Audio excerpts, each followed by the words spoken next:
તો જય માતાજી મિત્રો, સ્વાગત છે આપણા નવા બ્લોગની અંદર। અને આજે આપણે વાડીયા હતા, તો આપણે આજે વાડીનો માહોલ બતાવી દઉં તમને।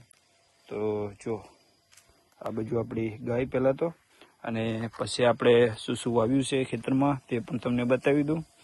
તો આ બાજુ તો પહેલાં આપણે જોઈ શકો છો આંબા, તો આંબાને કોર આવી ગયા છે। અને જોઈ શકો છો આપણે નાની કેરી, અને ઉણાને આવશે કેરીઓ।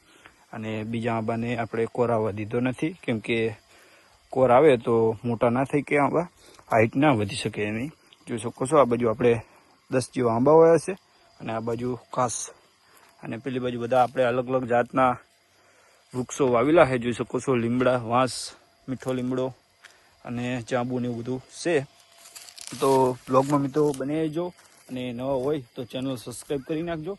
તો આ બાજુ આપણે જોઈ શકો છો ધાણા, તો જો આપણે દેશી ઓર્ગેનિક ધાણા, અને આ બાજુ છે આપણા ચણા। તો ઓર્ગેનિક આ ખેતરમાં આપણે 7 વર્ષથી યુરિયા ખાતર, રાસાયણિક ખાતરનો ઉપયોગ કરતા નથી, ઓનલી ફોર દેશી છાણિયું ખાતર અને જીવામૃત ને એવું બધું આપણે આની અંદર નાખવામાં આવે છે। તો ટપક પદ્ધતિથી આપણે ચણા કર્યા છે, જોઈ શકો છો, જુઓ તમે।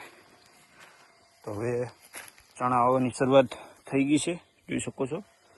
અને આ બાજુ આપણે શક્કરટેટી અને તરબૂચ અને આપણે રોપ વાવેલા છે। તો બ્લોગમાં મિત્રો બની જો, તમને બતાવી દઉં આપણે વાડીનો માહોલ। તો જુઓ આ બાજુ આપણે ચણા છે, કેવા છે ક્વોલિટી જુઓ તમે। અને નવા હોય તો ચેનલ સબસ્ક્રાઈબ કરી નાખજો। અને આ બાજુ આપણે બટાકા જોઈ શકો છો, બટાકા આપણે ઘર પૂરતા થોડા વાવેલા છે, અને અંદર હવે પાણી ચાલુ કરવાનું છે પછી।